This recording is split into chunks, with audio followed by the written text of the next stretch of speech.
When you look back on it, it's not the process of trying to blame somebody that sets this thing in motion. It's the process of understanding where the issue occurred, how you fix the issue, and how you prevent the issue from ever occurring again.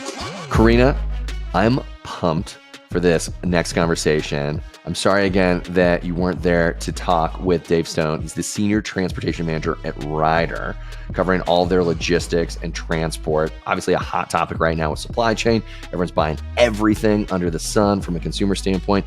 So as a fellow consumer with Hanukkah not too far around the corner, got to get ready for the holidays, making sure all of our packages make it to their recipients on time. It was a doozy. I bet. I was really bummed to miss this one as well, Danny. So give me a quick recap. What did you take away from Dave? All right. So of the many lessons that Dave shared with us, he, during his tenure at Amazon, got one of those infamous late night, no, it was not a sup you up text. It was the infamous question mark. That's all that was included from Bezos, trying to figure out what possibly went wrong. Have you heard about these emails before? I have. Cannot imagine. Yeah, right? Like the hair on the back of my neck is standing up right now, even just thinking on Dave's behalf. And this is years ago. So the hang time, as I think it's called, or the staying power of the Bezos fear-inducing email, it is palpable. But what I asked Dave, and what I'm so excited for our listeners to hear is, Amazon, who's achieved colossal success, can you do that without having to resort to tactics like the question mark email that probably takes years off of Dave's life? Any thoughts? Yeah, and I did get a chance to get a peek into the episode, and I really loved those examples. There was another one that was similar that was all around the concept of like one package not arriving on time or missing, and it was a child's like Barbie doll house. So that instantly had my little child ears perk up. But it made me think about how we're always talking about like fail fast in this environment with high growth companies, but we don't often like stop and ask ourselves, wait, why did that fail? So him talking about the importance of process and like really trying to unpack rather than like pointing fingers, was it Tom in accounting or the way this was set up? Like it really diving into what made this process break down, why, so that they can really move forward. And I think that's how you can successfully fail fast, if you will. Totally. He absolutely echoes your assessment of the situation, which is we are all beholden to the company mission, which is if we're trying to get this dollhouse to Susie by her birthday, everyone plays an integral, indispensable part to making sure that Barbie dollhouse makes it intact and on time and lives up to their promise to consumers. So I think when you think about it that way, then it totally spins the Bezos email. But you got to listen to the episode to feel the absolute anxiety-provoking reaction that getting that kind of email elicits. With that said, listeners, let's dive right in. Ladies and gentlemen, it gives me tremendous pleasure to invite Dave Stone to reveal. Dave, how are you? Hey, Danny. Thanks for having me, man. Excited to be on here. Excited to kick this conversation off. Well, I think that one of the things I'm really excited about, because our listeners come from a host of different backgrounds, is first and foremost diving in with the amount of time that you've spent across numerous different organizations. You've seen a lot. So tell us a little bit about your journey to get from Amazon to Ryder, and then in particular, what is the balancing act that in your role that you have to really finesse given the various personalities that may not look as familiar as your former colleagues in Amazon? Yeah, I think that's a great question. I think it even starts before Amazon, right? I mean, I'm a different breed. I'm an engineer by nature. So by definition, people say an engineer that's been at Amazon, that's runs inside sales organizations. Like, what are we doing, man? Like, what's going on? And I think that's where a lot of this conversation starts. I know I got told when I was an engineer coming up through school that, hey, you should think about sales. If you make it into sales and you're an engineer, you can explain anything because you understand the details. You understand everything going into it. And I think that's the kind of piece that sits behind all of this is understanding everything below the surface and being able to explain that to a customer, being able to talk with a truck driver, being able to talk with an executive. All of those different pieces kind of lead into, do you understand the details behind things? So I think when you look at a company like Amazon, Amazon really wanted to be the company that you went to for everything, no matter what it was. And I think all of us today pick up our, get up in the morning. We ask Alexa what time it is. We ask Alexa to order us more milk. We ask Alexa to order us more dog food. And we kind of go about our day. A lot of it is spent based on what is showing up tonight from Amazon and what packages are going to be at my doorstep.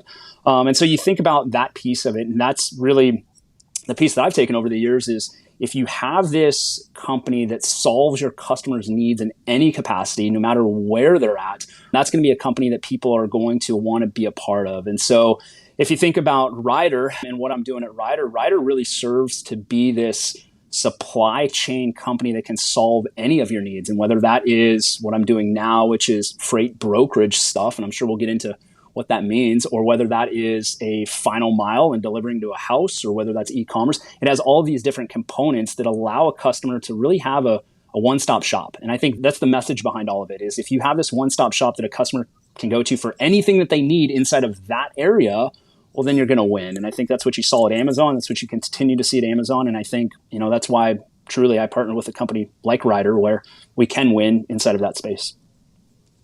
I'll share a little bit about my own experience, having come from a much larger tech organization when I joined my current employer, Gong, much smaller, and I won't say immature, just earlier in its journey. And I got some great advice from my boss who said, come in with soft elbows. And for whatever reason, that stuck with me because you have so much wisdom. I mean, an embarrassment of riches, Dave, in everything that you've achieved to lend to Ryder's next phase in their evolution. And I'm wondering, just again, given the stigma from the outside looking in, Amazon versus trucking and freight, you have very different thresholds and appetites for change and disruption. How did you come in with soft elbows, but still impart upon that cultural that may be slow to adopt and adapt? How did you walk that razor's edge? Yeah, I think it's a really good piece because that's ultimately the question that I had asked myself as I was being recruited into Ryder is why Ryder? What is Ryder, right? And I think the piece that I always go back to is if you would have asked me, I don't know, 10 years ago, what is Ryder? I would have said, oh, they're a rental company. You go there to rent a truck. You're going to move down the street, go rent from Ryder. They'll have a truck for you and you'll rent, right? And it almost feels kind of dirty and grungy. And then if you ask me, kind of now, like what is Ryder? Ryder really is a company that is in part of the supply chain and has a rental division. It has a brokerage division, and it's almost become this extension of the supply chain for a lot of different companies. And truthfully, when you look around everything inside of my office or your office or wherever, a lot of that stuff got delivered by Ryder. And so they're almost this kind of underlying company that we don't really think about. And then I think you look at where Ryder is going, right? And you look at some of the mergers and acquisitions that have become public, and you see this tech piece that Ryder is buying and this tech piece that Ryder is going into. And so it'll kind of lead you to believe that, well, if you ask me in 5 years, what is Ryder going to be? It's probably this entity of a technology-based company that's got all this cool supply chain solutions that can solve anything that a customer needs. And I think that's what's so fun about it right now, and not the quote unquote legacy, old, archaic 90-year-old company. We're more of this startup within a large scale company that allows folks to really have a peace of mind that the company's going to stick around and it's going to be around for years to come because it's got that proven history behind it. Agnostic just of Ryder, but thinking about you've occupied operational roles at various organizations. If you were to distill independently, agnostically of your current tenure at Ryder, what are those tipping point advantages that in operations you've been able to time and time again go back to? I have to think that you've got your usual suspects of tricks in your playbook that we'd love for you to socialize and share with ops leaders out there that are listening. And in particular at Ryder, have there been any novel incremental gains that you've been able to achieve operationally, whether it's through the adoption of new tech, maybe it's who you're looking for in terms of talent? Tell us a little bit more about your secret sauce.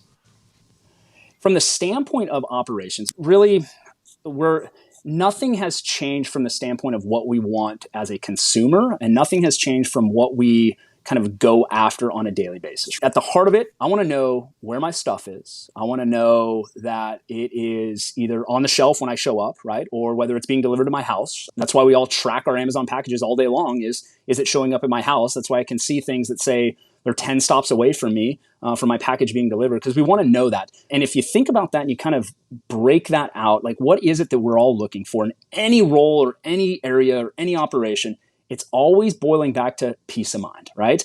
And if I'm an operational leader and I'm sitting inside of a warehouse and I'm running a large scale warehouse, what do I want to do? I want to be able to go to sleep at night, not be called in the middle of the night because there's a problem, know that my team on the floor is handling it, know that I have ultimate trust in that. And when I wake up in the morning and I check in on the news of the night, I'm going to be able to know what that news is and have that peace of mind that my team did the right thing every single time, right? As consumers, we want the same thing. We want peace of mind. I want to know that when I go to the store, if I need paper towels or I need Cheetos or whatever I need, that item's going to be there. Or if I order something from Amazon, it's going to show up on time because, God forbid that my 10th package that arrived today showed up a minute late. I just want that peace of mind. And so everything that we do from an operational standpoint is to set up for that peace of mind. Now, how do I do that? Well, I make my team super efficient. And so when we start thinking about efficiency, the things that I want to do or the technology I want to add is all based on the value add to my team. Is my team going to benefit from whatever technology I add? Or is it just a cool new toy that Dave Stone wants to come up with? If it's just a cool new toy, I don't need it. But if it makes them more efficient, so then they can go off and do the other things that I actually need them to do, well, then that's a technology that I'm going to roll out. But it always boils back to peace of mind. They need to know that what they're doing is providing something. They need to know that what they're doing is going to benefit in somebody's success, whether that is the item on the shelf or whether that's the item showing up to somebody's house. But it keeps on boiling back to peace of mind with that consumer at the end of it. But the other side of it is technology is only as good as the person on the other side of it. So if there's not an ease of operation behind that technology, it's worthless. It's useless. I can come up with the best computer program in the world, but if it's super complex and super hard, and I hate to throw out my finance friends, right? But when we write Excel presentations that have 1,000 tabs and you have to click on 13 tabs to get this item to produce the number that you want for whatever plan you're building out, that becomes a little bit hard to do and hard to achieve. But if you create something that's a simple mechanism that anybody can use, well, then that's going to be technology that's going to be adopted faster. It's going to be technology that the floor is going to use faster. And it doesn't matter who I build behind that technology, they're going to want to use it. So it always goes back to that. And then the last piece that I'll throw out there from a team perspective, and this is an area I hope we get into, but for me, it is all about the people. And I know a lot of people say that, and I know, we'll probably get into the word culture and things like that, but it really starts there. And if you develop the right culture from day one, then the rest of the stuff kind of filters itself out. They're going to tell you if the technology sucks. They're going to tell you that it's not good or it's not useful. They're going to tell you if it doesn't add value. They're going to tell you if, that technology you thought was great actually isn't. They're going to give you the real piece of feedback on that. And I think that's why I always go back to, if we're hiring the right people, we're allowing our culture to be put to them from day one, we're training them on the right way to do things, then the rest of the stuff works itself out and you're able to provide that peace of mind to the consumer in whatever capacity that is. I'm gravitating to this notion of peace of mind, and forgive me because I think coming into today's discussion, I oversimplified who's involved in what to me feels more of a Venn diagram of peace of mind. There's your peace of mind internally. Like when Dave goes to bed at night, shit is not going sideways. Then there's the peace of mind of your customer. Are they getting the delightful experience that you're beholden to provide, given how highly competitive and globalized all businesses become? And then there's the third leg of the stool. Are your people empowered with the right tools for them to know I'm starting my day and finishing my day with all the right tools, thanks to Dave, so that gives them peace of mind. And I think about how to juggle all of those competing priorities and agendas. And I have to say, from the outside looking in, ops roles are the unsung heroes, typically, that you're the first to hear an earful when stuff is broken. What I would love to hear is, what is a time in your ops career, if you're willing to share and divulge, where shit really did go sideways? Like really from an operations role, when did the nightmare materialize, come to fruition for one reason or another? You lost your peace of mind, the consumer, your employees. Tell us a little bit about that. And then let's flip the script afterwards. Tell us something that's a crowning achievement and what you've done more recently. We're like, nailed it. I'd love to go back to Amazon, because the old adage from Amazon, and this is taken back a while, but you used to be able to, as a consumer, send an email to Bezos himself.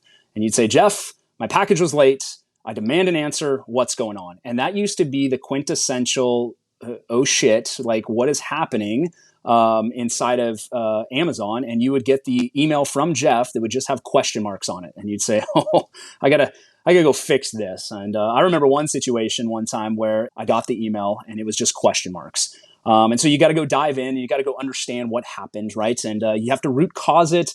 And it takes a long time to root cause that. Well, in Amazon, speed is everything. You don't have time to root cause everything that went wrong, right? Did the picker that picked the item put it in the right tote? Did the right tote make it to the right area for the packer to put it in? And as you kind of move through this entire process, you're essentially doing a 5 whys analysis in a matter of really a couple hours to try to identify what happened. And a certain situation where a little girl's dollhouse actually was not shipped correctly. It actually went to a different individual. And so you have to go through that entire process to understand. One of the things that I always look back on is, it always feels like when you're going through a process like that, you think that, well, senior leadership must want a person to blame. Senior leadership must want a person to fire because obviously this is a mistake and this little girl is very upset and her parents are very upset and we have to solve this. And so it must be one person and let's go after one person. But when you look back on it, it's not the process of trying to blame somebody that sets this thing in motion. It's the process of understanding where the issue occurred, how you fix the issue, and how you prevent the issue from ever occurring again. And I think Amazon is one of those companies that does that to a T, right? And so, yeah, we kind of joke here, 1 package out of 10, like really, is that a big deal? But to Amazon and to the folks that have really built up this culture inside of Amazon, yeah, 1 package is, because 1 package could determine that you actually have a major issue inside of your process somewhere and you need to fix that. Maybe it was all the way upstream. Maybe it was the supplier that actually provided the dollhouse to the warehouse that caused the issue. And so as you go through this and you're very quickly kind of driving through this, the human nature is, oh, it must be Johnny. He's the one that picked it wrong. He's the one that messed this whole thing up. Well, okay, let's look at a step deeper. And as you start to go through that, you actually figure out how the package was labeled as it came into the warehouse was actually the issue. And so if we would have turned around and blamed Johnny, well, Johnny wouldn't be with us anymore. And Johnny would have been fired. And now we just ensure that his life is changed, all because of something that occurred outside of his control. And so as I always think through any issue that comes up operationally, and whether it's a customer that's upset about something, and whether it's a simple thing to us, like, wow, this is a very small instance of this occurring, the conversation that always occurs inside my head is, wait a sec. What can we do to go back and figure out exactly where the issue occurred? How do we poke yoke the process, right? Ensure that the process never has this issue again. Sometimes that's easy. Sometimes that's the hard part. But if you continue down that route of understanding that it's not necessarily a person that messed this up, but it's the process behind it, you install processes that allow you to catch it sooner and allow you to actually find the mistake faster so that you don't have the little girl that opens her package and finds out it's not a dollhouse. Can you be as successful culturally as Amazon and financially as Amazon without having to have your CEO be beholden to responding to customer emails, and by extension, feel compelled that he has to send wildly, I'll use this word deliberately, toxic emails with question marks? Can you achieve both? Or are those mutually exclusive? That's a really good question. And what's interesting about the piece you mentioned on the New York Times expose, Seattle Times also did one, right? I actually used to teach in the Amazon Leadership Institute, and this is all new folks coming in, fresh out of school, and that had just come out. And I remember standing up in front of the class just as a kind of meet and greet, and I got hit with that question, like, what do you think about this? Yeah. And so as I kind of thought through my answers, I think my answers then will probably be similar to the way that I'm going to respond right now, right? Is the component on customer obsession is the guiding leadership principle. We should all be obsessed with the customer piece on that, right? I mean, there's other pieces that came out of that are fantastic, right? I mean, the old adage of the desks at Amazon are all old doors in order to save costs, because the customer doesn't care what kind of desk you have. They care when their package gets delivered, right? And you get those ingrained into you. But I think to answer your question, to me, it goes back to what type of culture are you driving? And is that cultural expectation set on day one, right? So to get back to the Amazon Bezos question mark, is that email positive? No, but what does it do? It instills a certain response that Amazon wanted to instill inside of its employees during that time. And I think that's the piece. And so when I think through what are some of the good things that Amazon did, it's not that Jeff Bezos sent emails with question marks that scared all of us and made us jump through 1,000 hoops. It's a matter of what is he trying to drive? He's trying to drive the fact that customer obsession is real. It is something that the company is built upon, and it's something that you should incorporate into your daily life on every single thing that you do. And so the pieces that I've taken from that obviously are there's still a customer obsession, granted in a different mindset now, but some of the other ones like ownership. Ownership is something that Amazon preached through and through, and that means that everything is my problem and everything is my issue, and I'm going to go solve it because at the end of the day, that's the piece that got instilled in you from day one. So I think, the toxic emails are not good, and they are not something that should be replicated in any sense, but should the leadership principles be known and understood, and should any person on the floor that you walk up to in any capacity, whether they're in operations, whether they're in leadership, whether they're in an inside sales role, it doesn't matter. If you say, hey, what are we about? What is our mission? What are we doing? They should be able to rattle it off because you've built into them that piece. That's the lesson that I take from those emails. I definitely don't send those emails, but I also ensure that my team understands kind of my leadership style and what I'm after and the mission that we're going after in a very different sense. And so I think that's ultimately what I take from the Bezos days. And the last piece that I'll kind of throw out there, right, is Amazon, you learn a lot in a short period of time, right? I mean, my time at Amazon is 20 years at any other company. You learn to move fast, you learn to break things, you learn certain elements of what is successful, but it's as much as you put in is what you're going to get out of that. And as long as you constantly are looking at the lesson to be learned in the background, you'll be super successful at a company like Amazon, right? So do those emails scare me? If Jeff sent me an email today with a question mark after this podcast, would I turn around and still get scared? Yeah, there'd probably be me over in the corner, shivering. Absolutely. But I think that the lesson that is there, that the one is that I take away is that every package does in fact matter when you have a leadership principle like customer obsession. So, and now we have a new up and coming generation in the workforce as you're thinking about building out your ops teams and broadly across your organization. The tolerance for that level of top-down, arguably condescension, I mean, from whether it's an HR standpoint or even just a retention standpoint, you can't get away with a stunt like that anymore. So gaining customer obsession and harmonizing it alongside what is becoming part of our parlance and vernacular, psychological safety.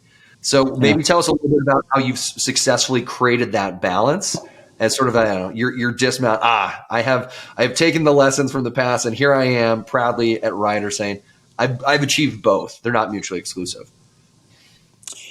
Yeah, I think the other side of that conversation, right, and right, wrong, and different, I think that anybody you talk to at Amazon will agree with this, right, is that we struggled in those days to celebrate the things that actually were correct. I mean, we were very much a organization that went after the process and we fixed the process, but we didn't on the other side say, hey, you guys did this process perfectly 1,000 times and we really appreciate it. And that was always the tough conversation to have. And so I think one of the things that you see, especially in today's work environment, is this idea that every win should be celebrated and every right move should be celebrated. And so I do things like a celebration call on Fridays where we gather the entire team and it's a peer directed celebration of everything that the team is doing well.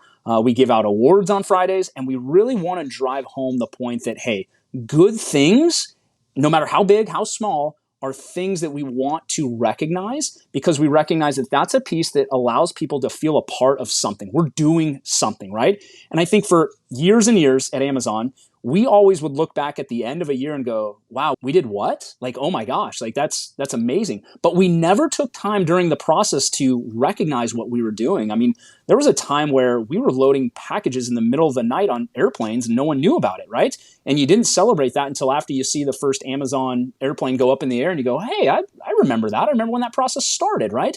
And I think that's the difference that you see today. And so it's not so much that there is a lack of accountability or a lack of setting the right expectations. I think it's a matter of making sure that you are setting the right tone with folks in terms of what good looks like and what winning looks like. And I always think back to this, right? I tell people all the time, like, I didn't become the leader I am until I had kids. Once I had kids, everything changed, because you figure this out very quickly with your kids, right? If all you do is yell at them and all you do is say how they did everything wrong, they have no desire to do right. They just turn around and go, okay, just tell me what you want me to do, because there's obviously a piece where I'm not doing it correctly, versus the other side of it, which is if I tell my kids, hey, that's good. I really like the way you just did that. Like, that was perfect. That's what I want. Those are things that I think really resonate with this generation. And I always kind of laugh when I say this, because if you go back and read some of like John Wooden's books, right, he would always do this exact same piece. Hey, that was good, but here's how we do it at UCLA. This is the way that we're doing the UCLA way. And I always think through that I call it the Ryder way, right? Like, hey, that was good the way you did that, but here's a little bit better way that we want you to do it here. And we actually think this is going to help you. And from an inside sales position, right, I can chalk it up to, hey, you're going to make more money. You're going to, get more customers. You're going to get more leads, whatever the case may be. But it always resorts back to that piece in terms of like, not beating them down, but building them up on what right looks like, and then celebrate the hell out of it. The moment they win, celebrate it. If all it is I can't get through from a gatekeeper to a customer, well, the moment they do, celebrate it. Call out everybody, clap, cheer, whatever it takes. It doesn't just mean when you get a new customer and like that's the culmination of it. It's you did all of the inputs correctly. The rest of it will come. The outputs will come. Hey y'all, Karina here. There is a direct correlation between brand purpose and profitability. Seriously. And according to Forbes, that correlation is super positive and long-lasting. Brands with a high sense of purpose saw an increase in value by 175% over a 12-year span, proving Dave's point that purpose, when done with a heaping dose of psychological safety, pays off in the long run. Dave, last question, and then I'll let you go. If you could describe sales in one word, what word would you use to describe sales? Disaster. And the reason I say this, right, is because everything you are doing like goes against the kind of, the piece in terms of calm and serene. And everybody you're calling, you get told from day one, hey, numbers matter, right? Call, especially in an inside sales role, call. And you have 10 other people that are calling doing the exact same thing, right? And you're hoping for something. You're hoping for, somebody to pick up, somebody to answer, somebody to allow you to give your pitch. And the moment you start giving your pitch, the person hangs up on you. You're like, man, geez, I want to throw this phone through the wall right now. And so everything about it is just this disaster. And then all of a sudden you get that one person, that one phone call that just changes the entire course of it.